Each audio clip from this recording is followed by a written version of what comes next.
నమస్కారం. News vision కు స్వాగతం. ముందుగా వార్తల్లోని ముఖ్యాంశాలు.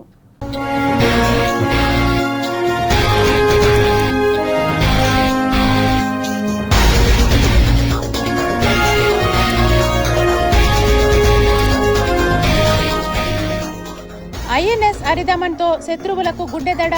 భారత నేవీలో మరో శక్తివంతమైన అస్త్రం.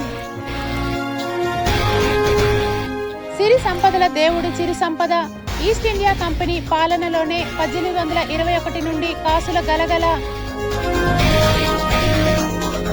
తిరుమలలో కొనసాగుతున్న భక్తుల రద్దీ. శ్రీవారిని దర్శించుకున్న ప్రముఖులు.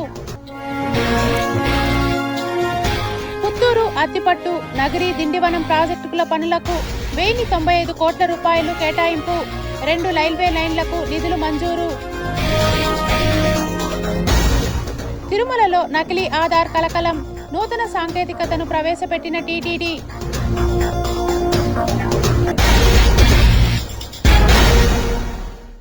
వైఎస్ఆర్ కాంగ్రెస్ పార్టీ అధిష్టానం ఇచ్చిన పిలుపు మేరకు రాష్ట్రంలోని 175 నియోజకవర్గాలలో అన్ని ప్రధాన ఆలయాలలో బీఆర్ నాయుడు తిరుమల తిరుపతి దేవస్థానం అధ్యక్ష పదవికి రాజీనామా చేయాలంటూ పూజలు నిర్వహించారు. బీఆర్ నాయుడు గారు పరాయి మహిళలతో ఒక అక్రమ సంబంధాన్ని నెరపడం, ఆ వైదిక బ్రాహ్మణ మహిళ ఆవేదనతో చంద్రబాబు నాయుడు గారికి రాసినటువంటి లేఖ, అలానే వీడియోలు బయటకు వచ్చి ఈనాటితో నెల రోజులు గడుస్తున్నా చంద్రబాబు నాయుడు గారి ప్రభుత్వానికి నిమ్మకు నీరెత్తినట్టుగా ఉంది. ఏమాత్రం ఉలుకు పలుకు తెలుగుదేశం పార్టీ వైపు నుంచి కానీ, జనసేన పార్టీ వైపు నుంచి కానీ, కూటమిలో మరో భాగమైనటువంటి బీజేపీ నుంచి కానీ కొంచెం రాలేదు. ఇప్పటికీ పైగా ఈ ఒక నెలలోనే చంద్రబాబు నాయుడు గారు ఆయన మనవడి పుట్టినరోజు వేడుకను పురస్కరించుకొని కొండపైన అన్నదాన కేంద్రానికి వచ్చినప్పుడు ఆయన వెంటనే బీఆర్ నాయుడు గారు ప్రత్యక్షం కావడం, దాన్ని చూసి హిందువులందరూ కూడా యావగించుకోవడం, అది మరిచిపోక మునిపే ఒంటిమిట్టకు మన శ్రీరామనవమి సందర్భంగా అక్కడ కూడా చంద్రబాబు నాయుడు గారి వెనకాల బీఆర్ నాయుడు గారు మళ్ళీ తిరిగి కనపడ్డాన్ని దారుణంగా, హేయంగా, నీచంగా అందరూ మాట్లాడుకునేటటువంటి పరిస్థితి. ప్రతి నిత్యం తిరుమల గురించి, తిరుమల పవిత్రత గురించి ఒకదంపుడు ఉపన్యాసాలు ఇచ్చేటటువంటి చంద్రబాబు నాయుడు గారు మీ ప్రభుత్వ హయాంలో మీరు నియమించినటువంటి చైర్మన్ ఇంత నీచాతి నీచంగా ప్రవర్తించి తిరుమల పవిత్రతనంతా మంట గలిపినా మీరు పట్టించుకోవడం. అసాధ్యాన్ని సైతం సుసాధ్యం చేయగలిగిన గొప్ప విజనరీ ఉన్న నాయకుడు ముఖ్యమంత్రి నారా చంద్రబాబు నాయుడు అని ఆంధ్రప్రదేశ్ రాష్ట్ర ప్రజలు కన్న కలలను సాకారం చేసే దిశగా అమరావతి శాశ్వత రాజధానిగా చట్టబద్ధత బిల్లును ఆమోదింపచేయటం అభినందనీయమని సుగుణమ్మ తెలిపారు. రాజధానిని ఈరోజు శాసనం చేసి మన ముఖ్యమంత్రి వర్యులు శ్రీ నారా చంద్రబాబు నాయుడు గారు, ఉప ముఖ్యమంత్రి పవన్ కళ్యాణ్ గారు, యువ మంత్రివర్యులు నారా లోకేష్ బాబు గారి యొక్క కష్టమే ఈరోజు ఫలించింది. మరి వారికి కూటమి ప్రధానమంత్రి అయినటువంటి మన నరేంద్ర మోడీ గారు కూడా పూర్తిగా సహకరించి ఆంధ్రప్రదేశ్ రాష్ట్రానికి ఏకైక రాజధాని అమరావతి నిలవాలని 2 పర్యాయాలు వచ్చి ఆయన శంకుస్థాపన చేయడం జరిగింది. అటువంటి రాజధాని తప్పకుండా శాశ్వత రాజధానిగా ఆంధ్రప్రదేశ్ రాష్ట్రానికి నిలిచిపోతుంది. ఏదైతే మరి 2 సార్లు ప్రధాని మోడీ చేతుల మీదుగా ఈ రోజున శంకుస్థాపన చేసినటువంటి మన ఆంధ్రప్రదేశ్ రాష్ట్ర రాజధాని తప్పకుండా ఒక అత్యున్నత రాజధానిగా, ప్రపంచంలోనే ఒక ఆధునిక రాజధానిగా వెలుగొందుతుంది అంటే దాంట్లో ఎలాంటి సందేహము లేదు. ఈరోజు కొంతమంది తిరుపతిలో ఈ ఉత్సవాలు భారీ ఎత్తున కూడా రాష్ట్ర వ్యాప్తంగా జరుగుతూ ఉంటే ఇక్కడ కొందరు వ్యక్తులు వైసీపీకి సంబంధించిన వాళ్ళు వచ్చి అలజడి సృష్టించే విధంగా దేవాలయాల వద్ద ఇది తగదది. ఎందుకంటే దేవాలయాల వద్ద మంచి జరిగినప్పుడు పూజలు నిర్వహించుకుంటాం, ఎవరికైనా మొక్కుబడి తీర్తే పూజలు నిర్వహించుకుంటాం. అలా కాకుండా దేవాలయాలకు సంబంధించి వెంకటేశ్వర స్వామి దేవాలయాన్ని, వెంకటేశ్వర స్వామిని రాజకీయాల ప్రభం కోసం వాడుకుంటారు. ఈరోజు రాష్ట్ర వ్యాప్తంగా కూడా అమరావతి వచ్చిందని పండుగ వాతావరణంలో ప్రజలందరూ కూడా వేడుకలు జరుపుకుంటూ ఉండే డైవర్షన్ పాలిటిక్స్ కోసం ఇక్కడ వేరే విధంగా నినాదాలు చేస్తూ రావడాన్ని తీవ్రంగా ఖండిస్తూ ఇలాంటి దీని నుంచి ఖచ్చితంగా వాళ్ళకి మంచి బుద్ధి ప్రసాదించాలని గంగమ్మ తల్లిని వేడుకుంటాను. మోడీ గారి అమృత హస్తాల మీద ఈ రాజధానిని ఓపెన్ చేయడం జరుగుతుంది. కాబట్టి ఇంకా మావి గన్లు, ఈ గన్లు, ఆ గన్లు అన్నీ పక్కన పెట్టి ఒకే రాజధాని, అది అమరావతి. కేంద్ర ప్రభుత్వం పార్లమెంట్లో అమరావతి నిర్మాణాన్ని చట్టబద్ధంగా ఆమోదించడం జీర్ణించుకోలేక YS Jaganmohan Reddy diversion politics చేస్తున్నారంటూ మాజీ deputy mayor RC Munikrishna Tirupati press క్లబ్లో ఏర్పాటు చేసిన మీడియా సమావేశంలో మండిపడ్డారు. రాష్ట్రంలో బీఆర్ నాయుడు రాజీనామా చేయాలి, అందుకు దానికి నిరసనలు చేయండి అని డైవర్స్ పాలిటిక్స్ అది ఉండకూడదు. అంటే అమరావతి చేయడం అతనికి ఇష్టం లే. ఆంధ్రప్రదేశ్ ప్రజలు అతనికి 11 సీట్లు ఇచ్చారు కాబట్టి అతని మీద ఆంధ్రప్రదేశ్ ప్రజల మీద కసి పెట్టుకొని ఆంధ్రప్రదేశ్కి మళ్ళీ ఆయన అంటాడు, రేపు మేము వస్తే అసెంబ్లీలో మేము దాన్ని క్యాన్సిల్ చేయకూడదా అంటే ఆయనకి అమరావతి రాజధాని ఉండడం ఇష్టం లే. ఆంధ్రప్రదేశ్లో ఆయనకి రాజధాని ఉండకూడదు. ఇట్లే ప్రజలు ఇబ్బంది పడాలి రాజధాని లేకుండా. చంద్రబాబు కోసం కాదు, పవన్ కళ్యాణ్ కోసం కాదు, లోకేష్ గారి కోసం కాదు రాజధాని, ఆంధ్ర ప్రజలందరి కోసం రాజధాని. అది బయటకు అడగన పోతే మీ రాజధాని ఏది అంటే అమరావతి అని చెప్పుకునే విధంగా చేశారు ఈరోజు. మళ్ళీ రాష్ట్రాలకు రాజధాని ఉండదంట. అతనికి ఏమైనా మత్తుండి మాట్లాడుతున్నాడా? అతనికి 11 సీట్లు ఇచ్చిన తర్వాత అది మత్తి పూడ్చింది అతనికి. కొందరు మాజీ మంత్రులు అయితే ఏం మాట్లాడుతారో వాళ్ళకి అర్థం కాదు. తిరుమల శ్రీవారిని పలువురు ప్రముఖులు దర్శించుకొని మొక్కులు చెల్లించుకున్నారు. శనివారం ఉదయం నైవేద్య విరామ సమయంలో స్వామివారిని సుప్రీంకోర్టు మాజీ ప్రధాన న్యాయమూర్తి justice NV Ramana, RCB captain Rajat Patidar, player Jitesh Sharma స్వామివారిని వేర్వేరుగా దర్శించుకొని మొక్కులు చెల్లించుకున్నారు. అనంతరం ఆలయ రంగనాయకుల మండపంలో వేద పండితులు వేద ఆశీర్వచనం చేయగా ఆలయ అధికారులు స్వామివారి తీర్థ ప్రసాదాలను అందజేశారు. తిరుమలలో నకిలీ ఆధార్లను అరికట్టేలా UIDAIతో టీటీడీ నూతన ప్రయోగానికి శ్రీకారం చుట్టింది. తిరుమల శ్రీవారి ఆర్జిత సేవలు, గదుల కేటాయింపు సహా దర్శన టికెట్లకు సంబంధించి తిరుమల తిరుపతి దేవస్థానం ప్రస్తుతం భక్తుల ఆధార్ కార్డులను ప్రామాణికంగా తీసుకుంటోంది. అయితే కొందరు ఈ కార్డుల విషయంలో అక్రమాలకు పాల్పడుతున్నారు. దీంతో ఆధార్ వాస్తవికతను నిర్ధారిస్తే తప్ప అవి అసలు నకిలీవో తెలిసే అవకాశం లేదు. కానీ ఆధార్ కార్డుల వాస్తవికతను గుర్తించే వ్యవస్థ టీటీడీ వద్ద లేదు. ఈ నేపథ్యంలో ముఖ గుర్తింపుతో పాటు ఆధార్ నిర్ధారణ వ్యవస్థలను తీసుకురావాలని అధికారులు భావిస్తున్నారు. దీనికి సంబంధించి UIDAI సేవలు వినియోగించాలని టీటీడీ అధికారులు నిర్ణయించారు. ఈ మేరకు UIDAI అధికారులు టీటీడీ యంత్రాంగంతో పలు అంశాలపై చర్చించారు. ఆధార్ సేవలను వినియోగించుకోవచ్చని స్పష్టం చేశారు. దీనికి గాను అథెంటికేషన్ యూజర్ ఏజెన్సీ రిజిస్ట్రేషన్ కోసం 2 ఏళ్లకు 20 లక్షల రూపాయలు చెల్లించాలని సూచించారు. ఆధార్ నిర్ధారణకు ఒక్కొక్క లావాదేవీకి 4 పైసలు, KYC 3.40 రూపాయలు చెల్లించాల్సి ఉంటుందని తెలిపారు. UIDAI సేవలు వినియోగించుకునేందుకు కేంద్ర ప్రభుత్వ నిబంధనల మేరకు రాష్ట్ర ప్రభుత్వం నోటిఫికేషన్ జారీ చేయాల్సి ఉంటుంది. ఈ నేపథ్యంలో ప్రభుత్వం సంబంధిత నోటిఫికేషన్ ఇచ్చేలా టీటీడీ అధికారులు ప్రయత్నిస్తున్నారు. దక్షిణ రైల్వే జోన్ పరిధిలోని నగిరి నియోజకవర్గంలో 2 రైల్వే లైన్ల ప్రాజెక్టులకు నిధులు మంజూరయ్యాయి. 88.30 కిలోమీటర్ల పుత్తూరు అత్తిపట్టు ప్రాజెక్టు కోసం 517.37 కోట్లను కేటాయించారు. ఈ నిధులతో సర్వే పనులతో పాటు భూసేకరణ కూడా పూర్తి చేయనున్నారని చెబుతున్నారు. ఈ ప్రాజెక్టులో నారాయణవనం, పిచ్చాటూరు, నాగలాపురం, తమిళనాడులోని ఊతుకోట, పాలవాకం, పెరియపాలెం, గంగాయాది కుప్పంలో స్టేషన్లను ప్రతిపాదించారు. ఈ రైల్వే మార్గంలో 15 మేజర్, 159 మైనర్ వంతెనలను నిర్మించాల్సి ఉంది. పుత్తూరు స్టేషన్ నుంచి దాదాపు 500 మీటర్ల దూరంలో అంటే Narayanavanam railway gate, Marathi gate మధ్య ఈ లైను తూర్పు దిశగా పోతుంది. ఈ ప్రాజెక్టు వల్ల తూర్పు ప్రాంతంలో ఇప్పటి వరకు వినపడిన రైల్వే కూతను ఈ ప్రాంత ప్రజలు వినే అవకాశం ఉంది. దక్షిణ రైల్వే అధికారులు మాత్రం చెన్నై హార్బర్కు బొగ్గు, ఇనుము రవాణా ఒత్తిడి ఎక్కువగా ఉండటంతో అత్తిపట్టు సమీపంలోని ఎన్నూరు ఓడరేవుకు మళ్లించాలని భావిస్తున్నారు. అలాగే నగిరి నుంచి వేలూరు మీదుగా దిండివనం ప్రాజెక్టుకు కూడా 578.40 కోట్లను మంజూరు చేశారు. ఈ రైల్వే లైన్కు భూసేకరణ, సర్వే పనుల కోసం ఈ నిధులను వెచ్చించాల్సి ఉంది. దాదాపు 179.2 కిలోమీటర్లున్న ఈ ప్రాజెక్టు పనులు ఎక్కువగా తమిళనాడు ప్రాంతంలో జరగాల్సి ఉంది. ఈ 2 కొత్త ప్రాజెక్టులు పూర్తయితే పుత్తూరు మరో రైల్వే జంక్షన్గా మారనుంది. ప్రజల భాగస్వామ్యంతోనే చిత్తూరు నగరాన్ని వ్యర్థరహితంగా మార్చగలమని కమిషనర్ పి. నరసింహప్రసాద్ చెప్పారు.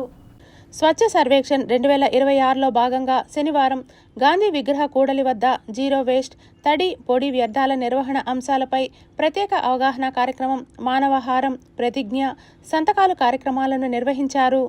ఈ సందర్భంగా తడి, పొడి వ్యర్థాలను వేరు చేయటంపై గ్రీన్, బ్లూ, రెడ్ డస్ట్ బిన్లతో అవగాహన కల్పించారు. తడి, పొడి వ్యర్థాలను సూచించేలా రంగులను క్యాన్వాస్పై ప్రదర్శించారు. జీరో వేస్ట్పై రూపొందించిన రంగవల్లి ఆకట్టుకుంది. ఈ సందర్భంగా కమిషనర్ మాట్లాడుతూ స్వచ్ఛ సర్వేక్షణలో భాగంగా నగరంలో ప్రత్యేక పారిశుద్ధ్య కార్యక్రమాలు చేపడుతున్నామని, తడి, పొడి వ్యర్థాలను వేరు చేయటంపై క్షేత్రస్థాయిలో అవగాహన కల్పిస్తున్నట్లు చెప్పారు. గృహాల్లో ఉత్పత్తి అయ్యే వ్యర్థాలను జీరో వేస్ట్ విధానంలో పూర్తిగా రీసైకిల్ చేయాలన్నారు. తడి వ్యర్థాలను ఎరువుగా మార్చడం, పొడి వ్యర్థాలను రీసైకిల్ చేసి పునర్వినియోగించాలన్నారు. ఈ మేరకు పారిశుద్ధ్య, పర్యావరణ కార్యదర్శులు అవగాహన కల్పిస్తున్నట్లు చెప్పారు. పారిశుద్ధ్య సమస్యల పరిష్కారం కోసం స్వచ్ఛత యాప్ను డౌన్లోడ్ చేసుకొని వినియోగించాలన్నారు. పారిశుద్ధ్య నిర్వహణకు సంబంధించి స్థానిక సమస్యలను యాప్లో డౌన్లోడ్ చేయడం ద్వారా సమస్యలు పరిష్కరించబడతాయన్నారు. కార్యక్రమంలో MHO doctor P. Lokesh, sanitary ఇన్స్పెక్టర్లు, వార్డు పర్యావరణ పారిశుద్ధ్య కార్యదర్శులు, మేస్త్రీలు, ప్రజలు పాల్గొన్నారు. స్వచ్ఛత యాప్ పైన అవగాహన కార్యక్రమాన్ని గాంధీ సర్కిల్ దగ్గర నిర్వహించడం జరిగింది. ఇందులో ప్రధానంగా యాప్ యొక్క ఫీచర్స్ ఏమున్నాయి, యాప్ లో ఉన్నటువంటి కంప్లైంట్స్ కేటగిరీస్ ఏమున్నాయి, వాటిని ఏ విధంగా అప్లోడ్ చేయాలనేటువంటి దాని మీద అవగాహన కల్పించడం జరిగింది. యాప్ పైన ప్రజలందరూ కూడా సెక్రటరీస్ ద్వారా అవగాహన కల్పిస్తాము. అదేవిధంగా వేస్ట్ సెగ్రిగేషన్ మీద కూడా ఇక్కడ సిగ్నేచర్ కంపైన్ చేయడం జరిగింది. ఇప్పుడు స్వచ్ఛ సర్వేక్షణ్ లో ప్రధానంగా మనం ముందుకు వెళ్ళాలంటే ప్రజలందరూ కూడా సెగ్రిగేషన్ మీద అవగాహన ఉండి ప్రాసెసింగ్ సెంటర్స్ కి ఆ విధంగా సెగ్రిగేటెడ్ వేస్ట్ వెళ్ళి అక్కడ ప్రాసెస్ చేసినట్లయితే మెరుగుపడే అవకాశం ఉంటుంది. పేరూరు చెరువు నుండి అవిలాల చెరువు సప్లై ఛానల్ కు సంబంధించిన పనులను యుద్ధ ప్రాతిపదికన పూర్తి చేయాలని తిరుపతి జిల్లా కలెక్టర్ వెంకటేశ్వర్ అధికారులను ఆదేశించారు. పేరూరు చెరువు నుండి అవిలాల చెరువు సప్లై ఛానల్ కు సంబంధించిన పనులను యుద్ధ ప్రతిపాదికన పూర్తి చేయాలని జిల్లా కలెక్టర్ వెంకటేశ్వర్ తెలిపారు. శనివారం స్థానిక కలెక్టరేట్లోని మినీ సమావేశంలో పేరూరు చెరువు నుండి అవిలాల చెరువు సప్లై ఛానల్కు సంబంధించిన పనులపై జిల్లా collector doctor S. Venkateshwar, joint collector are. Govindarao, irrigation, TUDA అధికారులతో సమీక్షా సమావేశం నిర్వహించారు. ఈ సందర్భంగా జిల్లా కలెక్టర్ మాట్లాడుతూ రాష్ట్ర ముఖ్యమంత్రి ఆదేశాల మేరకు పేరూరు చెరువు నుండి అవిలాల చెరువు సప్లై ఛానల్కు సంబంధించిన పనులను యుద్ధ ప్రతిపాదికన పూర్తి చేయాలని తెలిపారు. 8 కోట్ల రూపాయల అంచనాలతో పనులు చేపట్టడం కోసం టెండర్లు పిలవాలన్నారు. అవిలాల చెరువు సుందరీకరణలో భాగంగా కరకట్ట పైన పనులు, ఫుడ్ కోర్టు, వాకింగ్ ట్రాకింగ్ తదితర మౌలిక వసతులు ఏర్పాటు చేయాలని అన్నారు. రాష్ట్ర ప్రభుత్వ ఉత్తర్వుల మేరకు తిరుపతి నగరంలో పెరగనున్న ఎన్నికల వార్డుల విభజన, పెంపు ప్రక్రియను అప్రమత్తంగా చేపట్టాలని నగరపాలక సంస్థ కమిషనర్ ఎన్. మౌర్య అధికారులను ఆదేశించారు. నగరంలో జనాభా ప్రతిపాదికన ఎన్నికల వార్డుల విభజన, పెంపుపై నగరపాలక సంస్థ రెవెన్యూ, పట్టణ ప్రణాళిక విభాగం అధికారులు, స్వర్ణ వార్డు కార్యదర్శులతో శనివారం కమిషనర్ సమావేశం నిర్వహించారు. ఈ సందర్భంగా కమిషనర్ మాట్లాడుతూ రాష్ట్రంలోని అన్ని మున్సిపల్ కార్పొరేషన్లలో జనాభాకు అనుగుణంగా ఎన్నికల వార్డుల సంఖ్య పెంచేందుకు ఏప్రిల్ 1వ తారీఖున జీవో విడుదల చేసిందని తెలిపారు. ఆ మేరకు తిరుపతి నగరపాలక సంస్థలోని 50 వార్డులను 66 వార్డులకు పెంచేలా నిర్ణయించారని తెలిపారు. ఈ వార్డుల విభజన, పెంపు ప్రక్రియలో అధికారులు, సిబ్బంది అప్రమత్తంగా వ్యవహరించాలని తెలిపారు. అధికారులు, సిబ్బంది క్షేత్రస్థాయిలో సర్వే నంబర్లు, జనాభా తదితర వాటిని ప్రామాణికంగా జాగ్రత్తగా పరిశీలించి విభజన చేయాలని తెలిపారు. ఈ నెల 9వ తేదీలోపు వార్డుల విభజన ప్రక్రియ ముసాయిదా సిద్ధం చేయాలని తెలిపారు. వార్డులను విభజించే ప్రతిపాదనను ఫారం 1 ద్వారా 10వ తేదీ నుండి 16వ తేదీ వరకు నగరపాలక సంస్థ నోటీస్ బోర్డు, ఇతర ప్రకటనల ద్వారా ప్రజల అభ్యంతరాల కొరకు ఉంచాలని తెలిపారు. 25వ తేదీలోపు మున్సిపల్ కార్పొరేషన్ ద్వారా ఎన్నికల వార్డుల విభజన ప్రతిపాదనలను ఖరారు చేసి మున్సిపల్ పరిపాలన కమిషనర్ మరియు డైరెక్టర్కు సమర్పించడం జరుగుతుందని తెలిపారు. మే 2వ తేదీలోపు ప్రజల నుండి వచ్చిన వినతి పత్రాలను, మున్సిపల్ కార్పొరేషన్ యొక్క అభిప్రాయాలను పరిగణనలోకి తీసుకున్న తరువాత మున్సిపల్ పరిపాలన కమిషనర్ మరియు డైరెక్టర్ చేత మున్సిపల్ కార్పొరేషన్ యొక్క వార్డు విభజన ప్రతిపాదనలకు ఆమోదం తెలపడం జరుగుతుందని తెలిపారు. మే 5వ తేదీలోపు కమిషనర్ ద్వారా ఆంధ్రప్రదేశ్ గెజిట్లో ఫారం 6లో తుది నోటిఫికేషన్ ప్రచురణ చేయడం జరుగుతుందని తెలిపారు. తిరుపతి జిల్లాలో అసిస్టెంట్ కలెక్టర్గా సందీప్ రఘువంశీ సమర్థవంతంగా పనిచేశారని జిల్లా కలెక్టర్ వెంకటేశ్వర్ వెల్లడించారు. తిరుపతి జిల్లాలో అసిస్టెంట్ కలెక్టర్గా పనిచేయటం కెరియర్లో అత్యంత విలువైన సమయమని అసిస్టెంట్ కలెక్టర్ సందీప్ రఘువంశీ తెలియజేశారు. శనివారం స్థానిక కలెక్టరేట్లోని సమావేశ మందిరంలో తిరుపతి జిల్లా అసిస్టెంట్ కలెక్టర్ సందీప్ రఘువంశీ వీడ్కోలు సభలో joint collector are. Govindarao, DRO Narasimhulu, probationary deputy collector Geetanjali, Tirupati, Srikalahasti ఆర్డీఓలు రామ్మోహన్, భానుప్రకాష్ రెడ్డితో కలిసి జిల్లా కలెక్టర్ పాల్గొన్నారు. ఈ సందర్భంగా జిల్లా కలెక్టర్ మాట్లాడుతూ ఐఏఎస్ అధికారికి ట్రైనీ కలెక్టర్గా, సబ్ కలెక్టర్గా పనిచేసే సమయంలో పొందిన అనుభవం భవిష్యత్తులో తీసుకునే నిర్ణయాలకు బలమైన పునాది అవుతుందన్నారు. ట్రైనీ కలెక్టర్ సందీప్ రఘువంశీ తెలుగు భాష తెలియక ఇబ్బంది పడ్డారని, అయితే ప్రజలతో అనుసంధానం కోసం స్థానిక భాష నేర్చుకోవటం అత్యంత ముఖ్యమని సూచించారు. సబ్ కలెక్టర్గా బాధ్యతలు చేపట్టే సమయానికి పూర్తి స్థాయిలో తెలుగు నేర్చుకోవాల్సి ఉంటుందన్నారు. అసిస్టెంట్ కలెక్టర్గా నిబద్ధత, శ్రద్ధ, వినయంతో పనిచేశారని ప్రశంసించారు. ప్రజలు, అధికారులతో అందరితో కలిసి మెలగడం విజయానికి కీలకమని అన్నారు. అసిస్టెంట్ కలెక్టర్ను అభినందిస్తూ తిరిగి ఈ జిల్లాలో ఏదో ఒక పదవిలో పనిచేయాలని ఆశిస్తూ ఆనందంగా ముందుకు సాగాలని తెలిపారు. ఆంధ్రుల కళల రాజధాని అమరావతికి పార్లమెంట్ సాక్షిగా లభించిన మద్దతుపై హర్షం వ్యక్తం చేస్తూ పునాది నుంచి పునర్జీవనం వరకు అండగా నిలిచి ఆంధ్రప్రదేశ్ పునర్విభజన చట్ట సవరణ బిల్లుకు మద్దతు పలికిన వారికి ధన్యవాదాలు తెలుపుతూ రేణిగుంట మండలంలో కూటమి నేతలు సంబరాలు నిర్వహించారు. రేణిగుంట మండలం గాజులమాన్యం కూడలి వద్ద రాష్ట్ర వన్యకుల క్షేత్రీయ డైరెక్టర్ జైపాల్యం తేజోవతి ఆధ్వర్యంలో కూటమి నాయకులు కేక్ కట్ చేసి పంపిణీ చేశారు. ఆంధ్ర రాష్ట్ర భవిష్యత్తు కోసం అమరావతిని రాజధానిగా ప్రకటించిన కూటమి ప్రభుత్వంపై ప్రజలకు నమ్మకం పెరిగిందని నేతలు కొనియాడారు. ఈ కార్యక్రమంలో బీజేపీ మొదిలియార్ కార్పొరేషన్ డైరెక్టర్, జిల్లా ప్రధాన కార్యదర్శి బీడీ బాలాజీ, రాష్ట్ర వన్యకుల క్షేత్రీయ డైరెక్టర్ చిన్నారెడ్డి, బీజేపీ మండల అధ్యక్షులు ప్రేమ్రెడ్డి, బీజేపీ ప్రధాన కార్యదర్శి పురుషోత్తం, ఓబీసీ మండల అధ్యక్షులు ఆనంద్, టీడీపీ సీనియర్ నాయకులు ఉదయ్ కుమార్ రెడ్డి, జనసేన నేత మహబూబ్ బాషా, యువ మోర్చా అధ్యక్షులు బొమ్మి శ్రీకాంత్ తదితరులు పాల్గొన్నారు. అమరావతిని శాశ్వత రాజధానిగా 2 ఉభయ సభల్లోనూ నిన్న బిల్ పాస్ చేశారు. ఈ సందర్భంగా 5 కోట్ల రాష్ట్ర ప్రజలందరూ దేశ ప్రధాని నరేంద్ర మోదీ గారికి, అలాగే మన ముఖ్యమంత్రి చంద్రబాబు నాయుడు గారికి, ఉప ముఖ్యమంత్రి పవన్ కళ్యాణ్ గారికి కృతజ్ఞతలు తెలియజేస్తున్నాం. ఈ సందర్భంగా ఈరోజు కేఎల్ఎం సర్కిల్ వద్ద రేణిగుంట మండలంలో సంబరాలు చేసుకోవడం, కూటమి నాయకులందరూ కలిసి సంబరాలు చేసుకుంటున్నాం. నూతనంగా బాధ్యతలు చేపట్టిన ప్రత్యేక అధికారులు, సెక్రటరీలు తమకు కేటాయించిన గ్రామాలలో ప్రజలకు అందుబాటులో ఉంటూ సమస్యల పరిష్కారానికి కృషి చేయాలని రేణిగుంట ఎంపీడీఓ కె రవిచంద్ర ఆదేశించారు.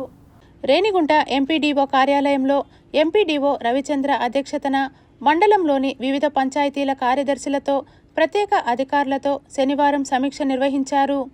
మండల అభివృద్ధి, పలానా పరమైన అంశాలపై అధికారులకు దిశానిర్దేశం చేశారు.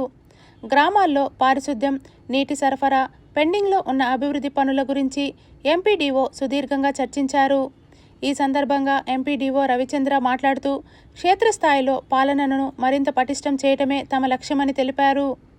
భారత మాజీ ఉప ప్రధాని డాక్టర్ బాబు జగ్జీవన్ రావు 119వ జయంతి ఉత్సవాలను జిల్లా కలెక్టర్ ఎస్ వెంకటేశ్వర్ అధ్యక్షతన తిరుపతి బైరాగిపట్టణలోని బాబు జగ్జీవన్ రావు భవన్లో నిర్వహించనున్నట్లు బాబు జగ్జీవన్ రావు మెమోరియల్ భవన్ ట్రస్ట్ సభ్యులు తిరుపతి ప్రెస్ క్లబ్ వేదికగా తెలియజేశారు.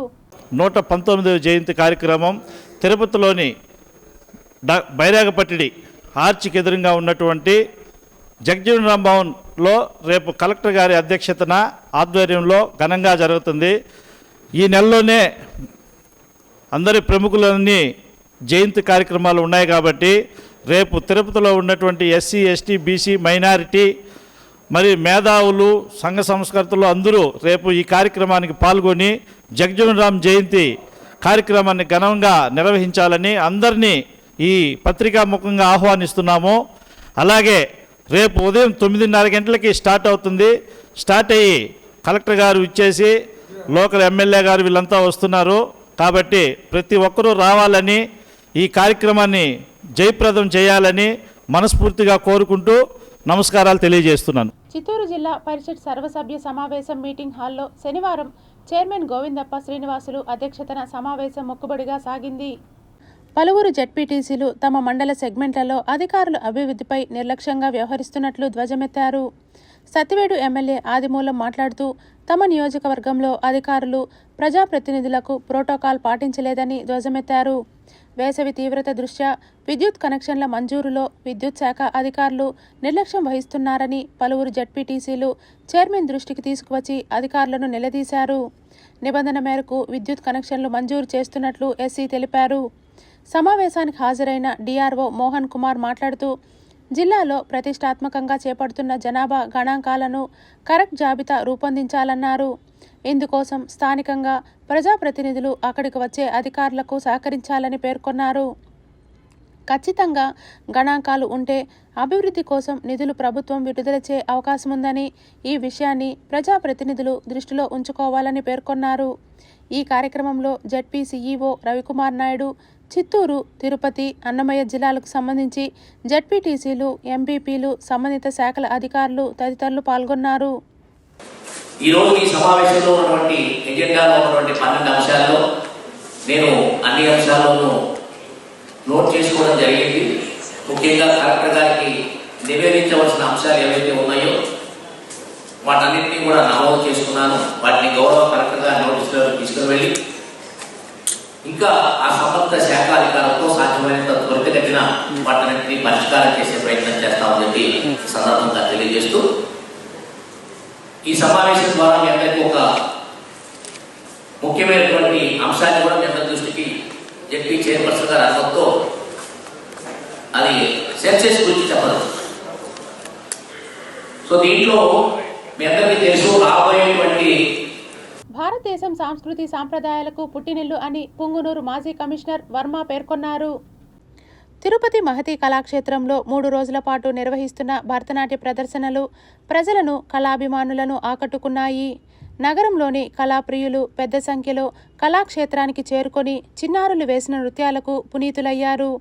ఈ సందర్భంగా వర్మ మీడియాతో మాట్లాడుతూ అంతరించిపోతున్న కళలను పరిరక్షించాల్సిన బాధ్యత ప్రతి ఒక్కరిపై ఉందని, ముఖ్యంగా భారతదేశంలో నృత్యాలకు ప్రత్యేకత ఉందని తెలిపారు.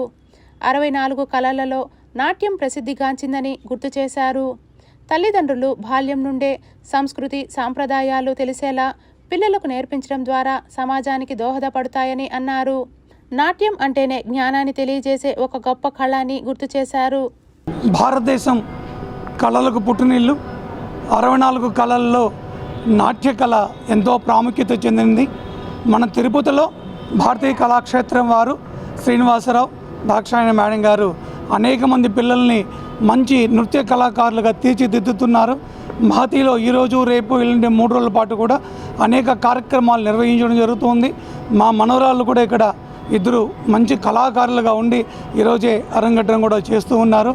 ఈ భారతీయ కళాక్షేత్రంలో శ్రీనివాసరావు గారు, వాళ్ళ తండ్రి గారు, వాళ్ళ మిత్ర బృందం అంతా కలిసి ఇంతమంది పిల్లలకు మరిచిపోతున్నటువంటి కళలను బతికిస్తూ ఈనాటి ఈ కార్యక్రమాలు చేస్తుండడం చాలా ఎంతో సంతోషదాయకం. మహతి కళాక్షేత్రంలో ఇటువంటి కార్యక్రమానికి రేపు ఎల్లుండి కూడా జరగబోయే కార్యక్రమంలో ప్రజలందరూ కూడా వచ్చి తిలకించి చిన్నారులను ఆశీర్వదించవలసిందిగా ప్రార్థిస్తూ ఉన్నాం. ఉగాది పురస్కారాలు కూడా సీఎం దగ్గర బెస్ట్ కపుల్ అవార్డ్స్ కూడా నా కుమారుడు, కోడలు పొందారు. ఎంతో మేము మా తరఫున ఈ సంగీత కళకు పాట, నృత్యము అన్నీ మేము నేర్పిస్తూ ఈ భరత కళాక్షేత్రాన్ని ఇలా కొనసాగిస్తున్నాము. దేవుడు మమ్మల్ని కరుణించాలని కోరి ప్రార్థన చేస్తున్నాం. జడ్పీ సమావేశంలో తిరుపతి రూరల్ సమస్యలపై అధికారులను నిలదీశారు ఎంపీపీ విడుదల మాధవరెడ్డి. తిరుపతి రూరల్ మండలంలో నెలకొన్న పలు ప్రజా సమస్యలపై శనివారం చిత్తూరులో జరిగిన జడ్పీ సాధారణ సర్వసభ్య సమావేశంలో తిరుపతి రూరల్ ఎంపీపీ విడుదల మాధవరెడ్డి అధికారులను నిలదీశారు. ముఖ్యంగా తాగునీటి సమస్య, మినీ గోకులాల కేటాయింపు, జగనన్న కాలనీల బిల్లులు మంజూరు వంటి అంశాలను సమావేశంలో ప్రస్తావించారు. తిరుపతి రూరల్ మండలంలో తాగునీటి సమస్య తీవ్రంగా ఉందని ఆయన ఆవేదన వ్యక్తం చేశారు. ప్రస్తుతం పలు గ్రామ పంచాయతీలకు ట్యాంకర్ల ద్వారా తాగునీటిని సరఫరా చేస్తున్నామని తెలిపారు. వేదాంతపురం పంచాయతీలో ఉన్న తాగునీటి సంపును పునరుద్ధరిస్తే అవిలాల, గాంధీపురం, సాయినగర్, లింగేశ్వర్ నగర్, ఓటేరు పంచాయతీలకు సులభంగా తాగునీటిని అందించవచ్చని అధికారులకు సూచించారు. అదేవిధంగా జాతీయ రహదారి పనుల సమయంలో పలు ప్రాంతాల్లో తాగునీటి పైపులు దెబ్బతిన్నాయని, వాటి కారణంగా ప్రజలు తీవ్ర ఇబ్బందులు పడుతున్నారని పేర్కొన్నారు. దెబ్బతిన్న పైపులను వెంటనే పునరుద్ధరించి గ్రామాల్లో తాగునీటి సరఫరా సక్రమంగా జరిగేలా చర్యలు తీసుకోవాలని అధికారులను కోరారు. ఇక ఉమ్మడి చిత్తూరు జిల్లాలోని అతిపెద్ద మండలంగా తిరుపతి రూరల్ మండలానికి గుర్తింపు ఉందని, ఇక్కడ 34 గ్రామ పంచాయతీలు ఉన్నప్పటికీ మినీ గోకులాల కేటాయింపులో మండలానికి తగిన ప్రాధాన్యం ఇవ్వలేదని డ్వామా పీడీ శ్రీనివాస్ ప్రసాద్ను ప్రశ్నించారు. 34 పంచాయతీలకు మినీ గోకులాలు ఎందుకు కేటాయించలేదని నేరుగా అడిగి సమాధానం కోరారు. అలాగే జగనన్న కాలనీలలో ఇళ్ల నిర్మాణం కోసం ప్రజలు అప్పులు చేసి ఇల్లు నిర్మించుకున్నప్పటికీ ఇప్పటి వరకు బిల్లులు మంజూరు చేయకపోవడం బాధాకరమని అన్నారు. ఇప్పటికే ఆర్థికంగా ఇబ్బందులు ఎదుర్కొంటున్న లబ్ధిదారులకు బిల్లులు విడుదల చేయడంలో ఆలస్యం ఎందుకు జరుగుతోందని సంబంధిత అధికారులను నిలదీశారు. అర్హులైన వారికి తక్షణమే బిల్లులు మంజూరు చేసి ఉపశమనం కల్పించాలని డిమాండ్ చేశారు. మొత్తంగా తిరుపతి రూరల్ మండలానికి సంబంధించిన ప్రజా సమస్యలను సమావేశంలో బలంగా వినిపించిన ఎంపీపీ విడుదల మాధవరెడ్డి గ్రామీణ ప్రాంతాల్లో తాగునీరు, గృహ నిర్మాణం, పశుసంవర్ధక అభివృద్ధి వంటి అంశాలపై అధికారులు తక్షణ చర్యలు తీసుకోవాలని కోరారు. ముస్లింల అభివృద్ధికి తోడ్పాటు అందించిన ఘనత రాష్ట్ర ముఖ్యమంత్రి నారా చంద్రబాబు నాయుడుకు దక్కిందని టీడీపీ మైనార్టీ విభాగం రాష్ట్ర ప్రధాన కార్యదర్శి మహబూబ్ బాషా తెలిపారు. తిరుపతి విష్ణు నివాసం సమీపంలోని రెహమానియా మసీదులో శుక్రవారం పెద్ద సంఖ్యలో ప్రత్యేక ప్రార్థనలు చేసి చంద్రబాబు నాయుడు మరో 30 సంవత్సరాల పాటు అధికారంలో ఉండేలా అల్లా ఆశీస్సులు ఉండాలని ప్రార్థించారు. రాష్ట్రంలోని యువత ఉజ్వల భవిష్యత్తుకు నాంది పలకాలని ఆకాంక్షించారు. అంతకుముందు మసీదు వెలుపల ముస్లిం సోదరులకు స్వీట్లను పంచిపెట్టారు. శాశ్వత రాజధానికి రాజ్యసభలో బిల్లు ఆమోదింపచేసేలా కృషి చేసిన చంద్రబాబు నాయుడు సేవలు అజరామరం అని గుర్తు చేశారు. ఈ సందర్భంగా రాష్ట్ర మైనార్టీ విభాగం కార్యనిర్వాహక కార్యదర్శి మహబూబ్ బాషా మీడియాతో మాట్లాడుతూ, గతంలో ఆంధ్ర రాష్ట్రానికి రాజధాని లేకుండా పరిపాలన అందించి రాష్ట్రాన్ని 3 ముక్కలుగా చేసిన ఘనత వైఎస్ జగన్మోహన్ రెడ్డిదని ఈ సందర్భంగా ఆయన మండిపడ్డారు. కూటమి ప్రభుత్వం అధికారంలోకి రాగానే శాశ్వత రాజధాని వైపు అడుగులు వేయటం తెలుగు ప్రజలను సంతోషింపచేసిందని అన్నారు. నిజంగా నిర్వచనానికి ఇప్పటి నుంచి కాదు, ఈ భూప్రపంచం పుట్టినప్పటి నుంచి రాష్ట్రానికి నిర్వచనం తగిన భూమి, ప్రజలు, రాజధాని, రాజు, ఇది ఉంటేనే రాష్ట్రము అని ఒక నిర్వచనం ఉండేది. అట్లాంటిది గత 5 ఏళ్లలో రాజధాని లేని రాష్ట్రంగా ఈ రాష్ట్రాన్ని పాలించారు. ముఖ్యమంత్రి ఎక్కడుంటే అక్కడ రాజధాని అని చెప్పి ప్రత్యేక కొత్త నిర్వచనం చెప్పి ఇళ్లల్లో ఉంటే అదే రాజధాని అని చెప్పారు. ఈరోజు మనం రాష్ట్ర రాజధాని ఉన్న రాష్ట్రంగా మొన్న పార్లమెంట్లో బిల్ పాస్ చేయడం వల్ల మనం నిజంగా అమరావతి రాష్ట్రం అవతరించింది. శ్రీ వెంకటేశ్వర విశ్వవిద్యాలయంలోని హెల్త్ సెంటర్లో స్విమ్స్ ఆధ్వర్యంలో 30 సంవత్సరాలు పైబడిన మహిళలకు పింక్ బస్ ద్వారా ఉచిత క్యాన్సర్ స్క్రీనింగ్ పరీక్షలు, అలాగే విశ్వవిద్యాలయం సిబ్బందికి ఉచిత మెడికల్ క్యాంప్ను నిర్వహించారు. ఆధ్యాత్మికమైనటువంటి 4 రంగాల్లో కూడా బాగా ఉండడము అనేటువంటి ఒక నిర్వచనాన్ని మనకిచ్చింది. అందువల్ల మనము కాంప్రహెన్సివ్ హెల్త్, సమగ్రమైనటువంటి ఆరోగ్యం కావాలంటే మనం ఈ 4 రంగాల్లో కూడా జాగ్రత్త తీసుకోవాల్సి ఉంటుంది. ఇప్పుడు ఈ పింక్ బస్ క్యాంప్ కానీ, ఈ సూపర్ స్పెషాలిటీ క్యాంప్ కానీ భౌతికమైనటువంటి జబ్బుల కోసమని, స్క్రీనింగ్ కోసమని పెట్టారు. మనకు తెలుసు, అందరు తక్కిన వక్తలు కూడా చెప్పారు, క్యాన్సర్ చాలా వేగంగా స్ప్రెడ్ అవుతూ ఉంది. దాన్ని మనము తొలి దశలో గుర్తించినట్లయితే దాన్ని ఒక మరణ శాసనంలా కాకుండా చక్కగా పూర్తిగా నయం చేసుకునే అవకాశం. It is our duty to see that all our children, especially girl children who cross the age of 9 years or 10 years, they must be vaccinated with this.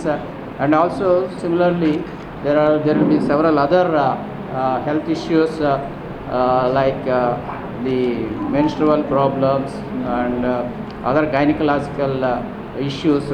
So all these issues, health issues, the women have to know the information. They have to be.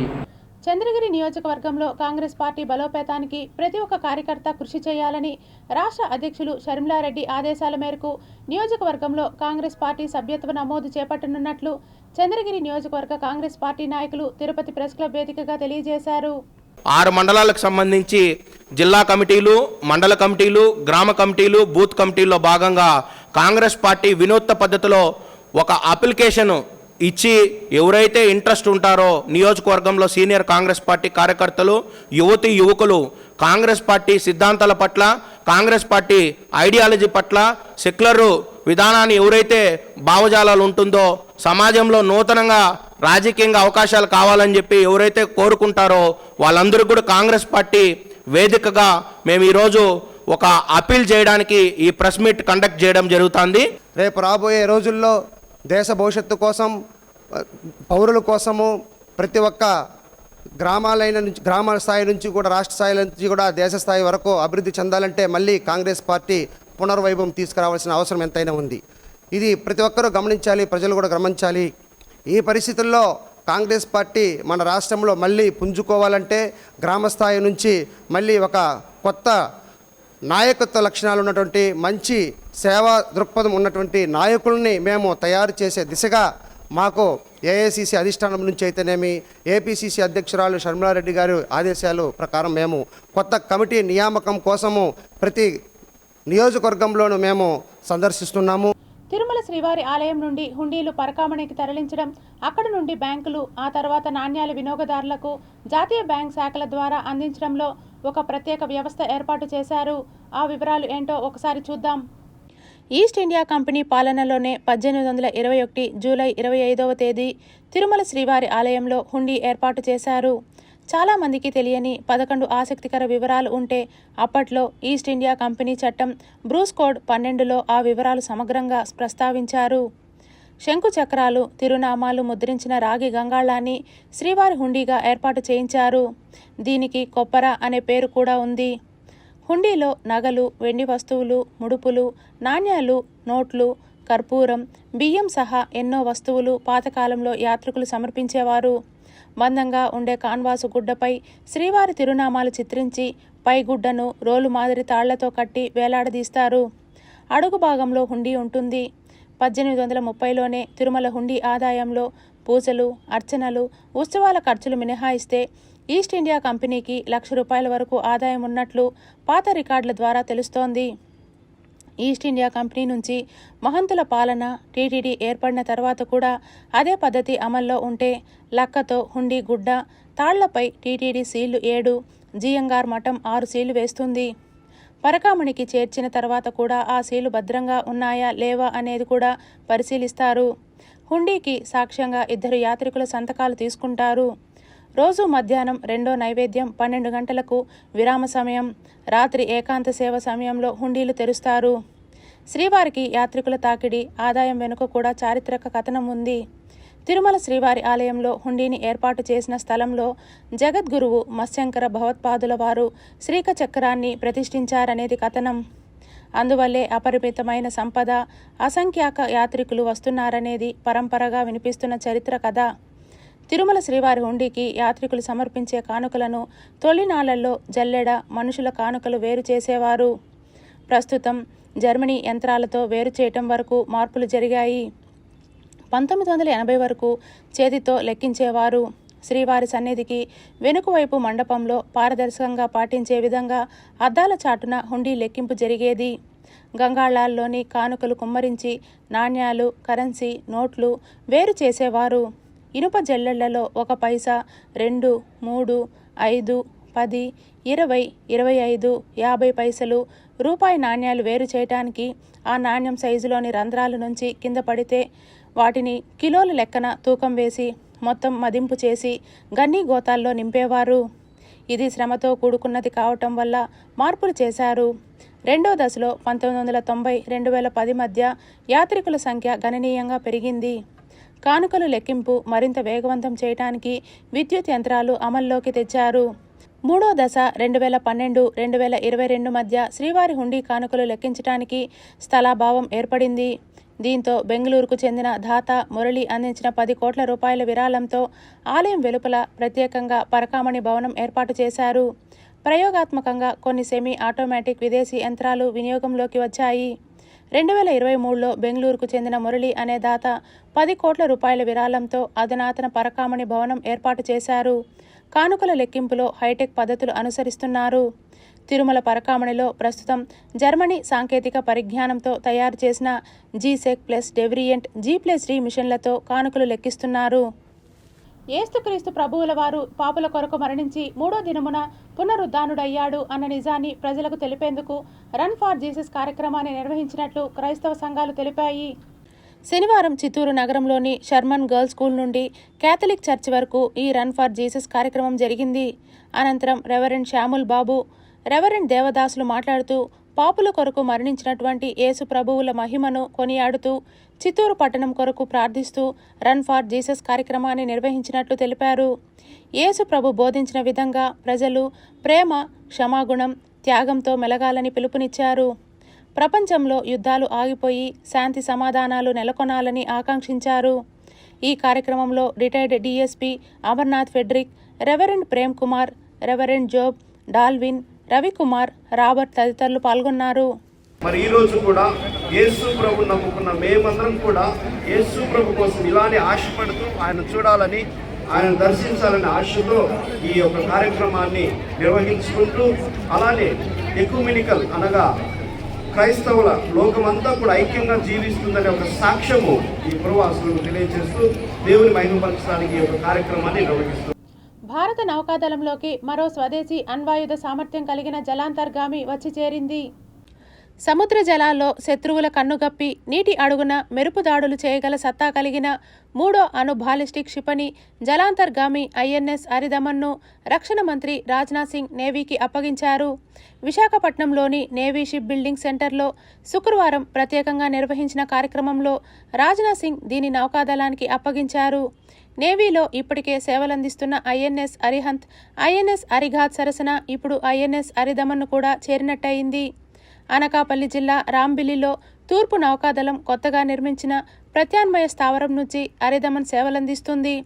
Advanced technology vessel project కింద విశాఖపట్నంలోని ship building సెంటర్లో 2 దశాబ్దాలుగా అణు జలాంతర్గాముల నిర్మాణం జరుగుతున్న సంగతి తెలిసిందే.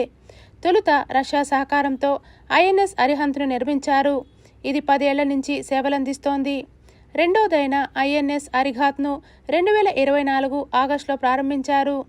ఇదే సిరీస్లో మూడోదైన INS అరిదమన్ ఫిబ్రవరిలోనే సముద్ర పరీక్షలన్నీ పూర్తి చేసుకుంది. దీని తర్వాత S4 స్టార్, S4 ఆల్ఫా పేరుతో మరో 2 అణు సబ్మెరైన్లు నిర్మితమవుతున్నాయి.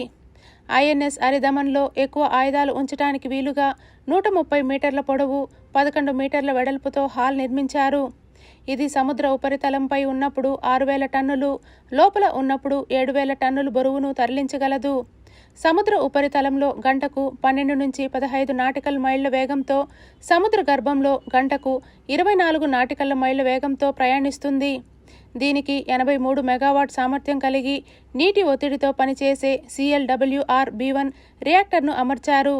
ఇందులో బాలిస్టిక్ మిసైళ్లను నిట్ట నిలువుగా ప్రయోగించే ఏర్పాట్లు ఉన్నాయి. చందమామను చుట్టి వచ్చేందుకు అమెరికా అంతరిక్ష పరిశోధనా సంస్థ నాసా తలపెట్టిన మానవ సహిత మిషన్ ఆర్టెమిస్ 2 ప్రయాణంలో అద్భుత దృశ్యం ఆవిష్కృతమైంది. జాబిల్లి దిశగా సాగుతున్న ప్రయాణంలో భాగంగా ఇది అంతరిక్షం నుంచి భూమిని ఫోటోలు తీసింది. ఆ చిత్రాల్లో భూగ్రహం అందమైన నెలవంకలా దర్శనమిచ్చింది. ఆర్టెమిస్ 2 తీసిన ఈ అద్భుత చిత్రాలను నాసా శుక్రవారం విడుదల చేసింది. ఫ్లోరిడాలోని కెనడీ స్పేస్ సెంటర్ నుంచి భారత కాలమానం ప్రకారం గురువారం తెల్లవారుజామున 3:54 నాసా ప్రతిష్టాత్మక చంద్రమండల యాత్ర ఆర్టెమిస్ 2 మొదలైంది. 4 వ్యోమగాములతో కూడిన ఓరియన్ వ్యోమనౌకను మోసుకుంటూ SLS రాకెట్ ప్రస్తుతం జాబిల్లి దిశగా దూసుకెళ్తోంది. ఇది చంద్రుడి ఉపరితలానికి అత్యంత సమీపంగా వెళ్లి దాని చుట్టి రానుంది. ఈ యాత్ర 10 రోజుల పాటు సాగనుంది. Tirupati bullion gold jewellery and silver merchants association సమాచారం మేరకు తిరుపతి లోకల్ బులియన్ మార్కెట్లో బంగారం, వెండి ధరలు ఇలా ఉంటాయి. 24 క్యారెట్ల బంగారం 10 గ్రాముల ధర 1,53,380 రూపాయలు. 22 క్యారెట్ల బంగారం 1 గ్రాము ధర 13,835 రూపాయలు. వెండి 1 కేజీ ధర 2,43,000 రూపాయలు. రీటైల్ వెండి 1 గ్రాము ధర 248 రూపాయలుగా ఉంటుంది. వార్తలు ముగించే ముందు ముఖ్యాంశాలు మరోసారి.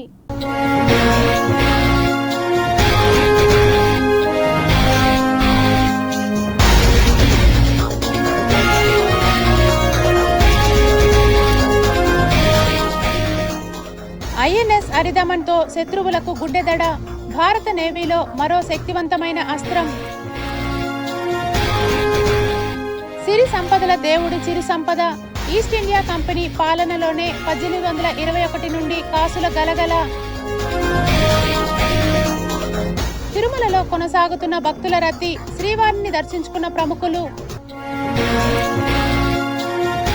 పుత్తూరు, అత్తిపట్టు, నగరి, దిండివనం ప్రాజెక్టుల పనులకు 1095 కోట్ల రూపాయలు కేటాయింపు. 2 రైల్వే లైన్లకు నిధులు మంజూరు. తిరుమలలో నకిలీ ఆధార్ కలకలం, నూతన సాంకేతికతను ప్రవేశపెట్టిన టీటీడీ.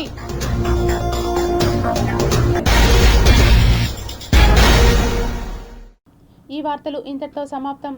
సమగ్ర సమాచారంతో న్యూస్ విజన్లో మళ్ళీ కలుద్దాం. అంతవరకు సెలవు. నమస్కారం.